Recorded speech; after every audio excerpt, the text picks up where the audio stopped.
Okay, this third one is one of about 10 Yamadori larches that I got in Wales through the Welsh Forestry with permission. Yeah, so in 2015 he had a load on eBay. I thought, you know what, I'll take a chance. It was a good 200-mile round journey, so 400 miles, spent the full day. I got 10 of them. Believe it or not, by the time you do the cost average, adding the petrol, end up costing £10 each, and that's back in 2015. They have come a long way, and with this one, you'll probably be seeing some pictures somewhere in this screen showing how this one's developed. Very, very interesting.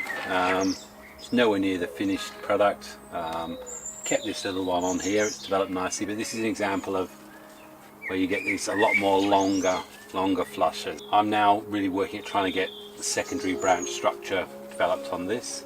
It's not going to get any bigger, trunk's not going to get any thicker. It's got quite a good thick sort of semi-sized trunk on it. So I'm going to be doing exactly the same thing.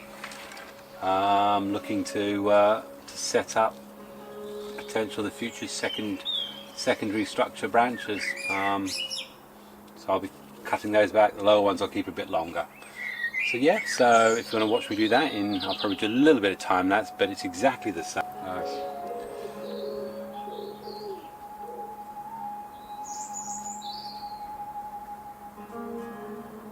Okay, got two very close together, that's good. So hopefully we'll get some good bifurcation there on the second flush. And as I say, I keep saying it, different trees produce entirely different results. Some trees you just get lots of tight latent buds like this, so far those two have, but that one I've just done, which is a lot older, well I suppose not a lot older, it's just terrible. I had to take them all the way back to the whorls every time.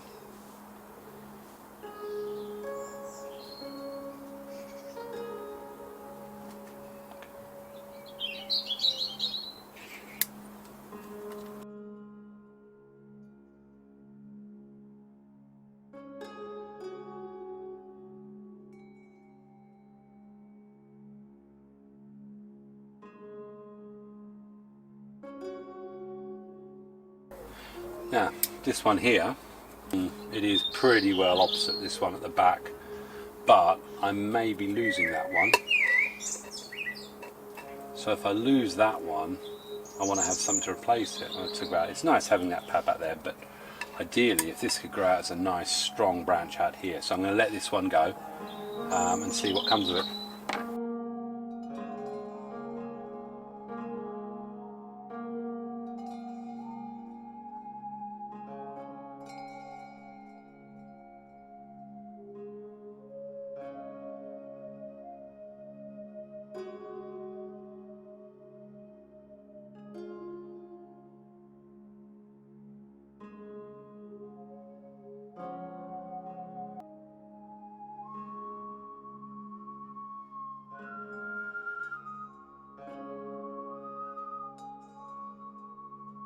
Just so you know, the other thing you can continue to do right now is you'll see that there's little whorls that are growing in crotches. Remove those. It's no different than the little buds that come out from Japanese maples and all the horrible places, but clean them out. Gives you a better line seeing what you've actually got going on in there. And again, don't be afraid to keep them a bit longer. Remember, think as you're going around, am I going to wire this in 6 months? In which case I want the length, because I think, well actually I'm going to want 3, 4, 5, maybe 5 different buds so that I can like wire it however it comes out, when it comes out. So, you know, think about how your tree is developing. I mean, it's like this one, I want this to come out more out here.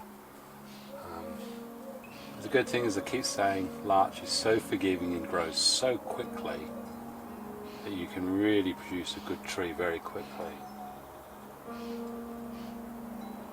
I just repeated quickly then, didn't I?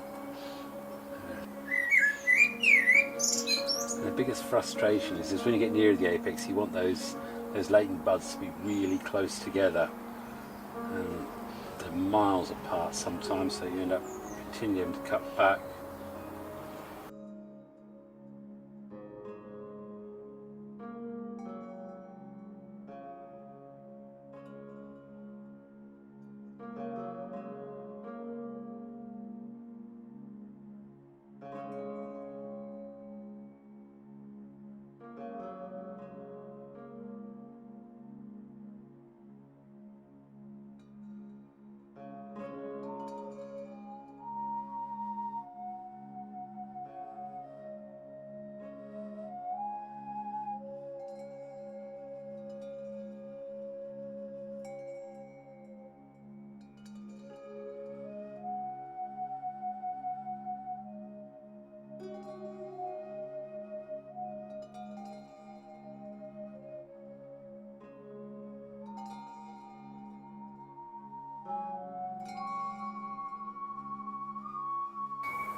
Again, there, although it's pointing down, I mean, when I think about how the apex may go, I may actually start thinking about it, pulling it down. Don't know. I'm still learning about apex building, to be honest. I think it's one of the things that comes very late on. Well, it does for me anyway. Understanding how you can actually wire your branches into different. So this is the third one in development, all the same.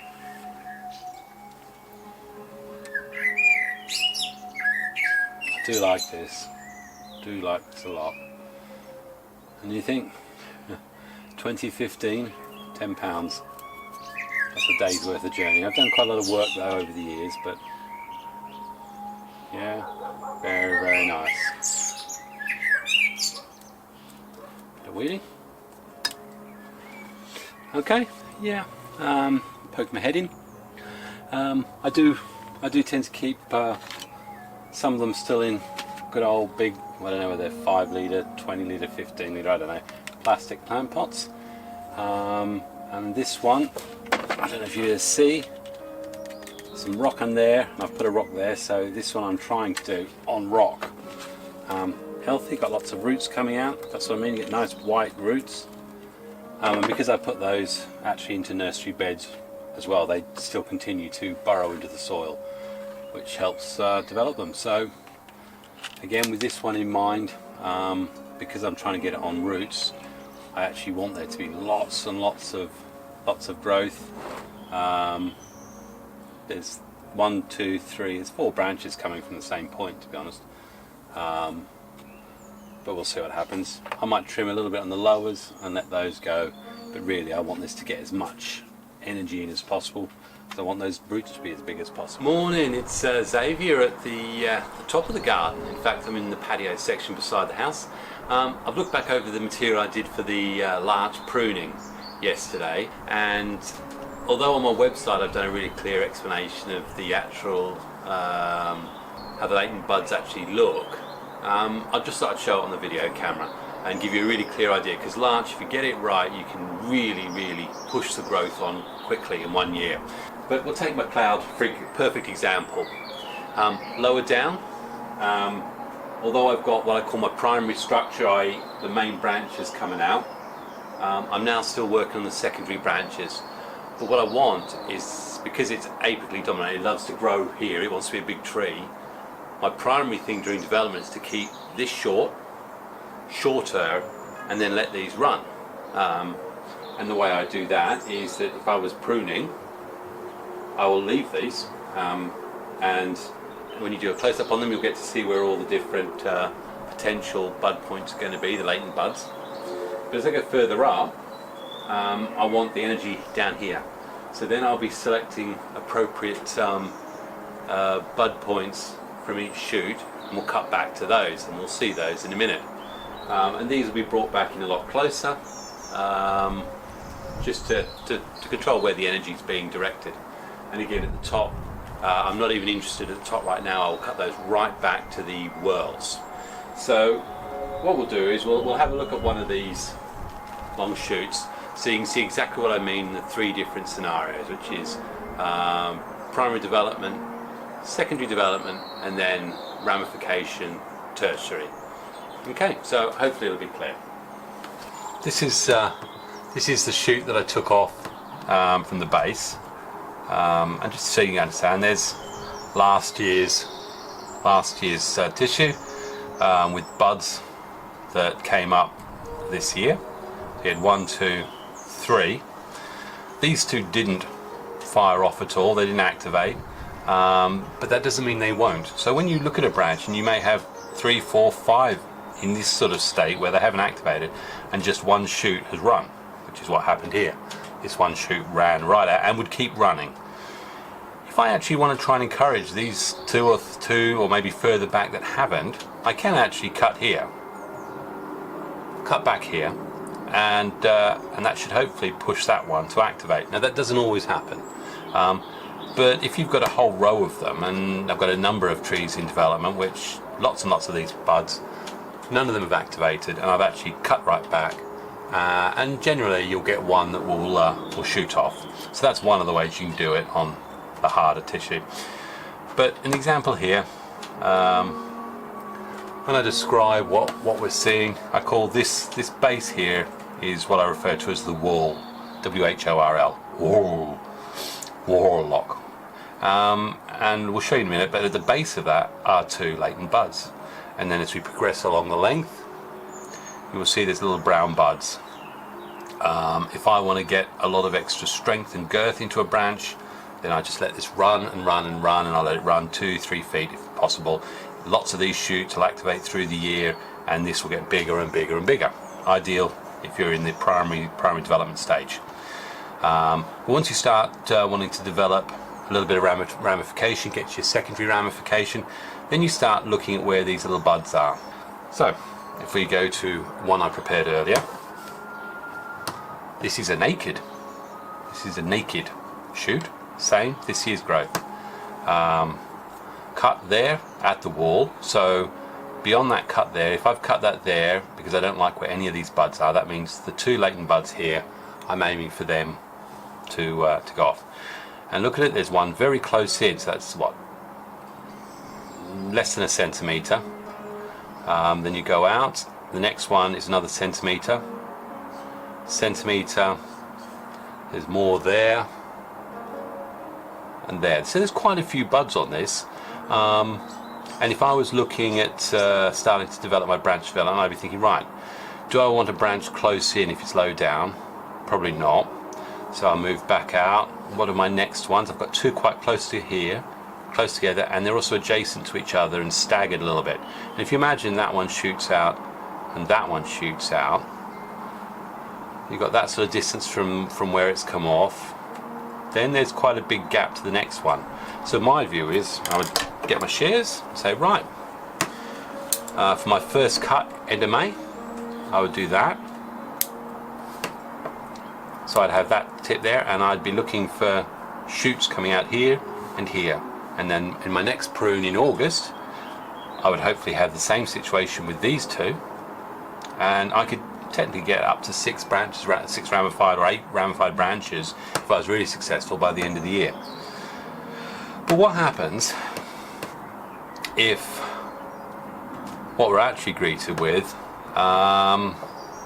isn't quite so nice? We're in a point where we're trying to get really tight ramification, and this is where our base is, and pretend that's not there. So our first set of buds is out here, and there's only one, which happens a lot. So you've got this great big 2 centimeters, then you have one bud here, and then you've got to go all the way up here until you see your next bud. Now that's okay down right at the bottom of the tree, but you imagine if you're at the top and you're trying to get highly ramified structure, then neither of these are any good, because you want 2 buds very, very close to each other and with a small internodal distance. So in that case you go, do you know what, no good growth in that, I'm going to sacrifice all of that, I'm going to cut it right back at the whorl, and I'm going to take a punt on the next flush.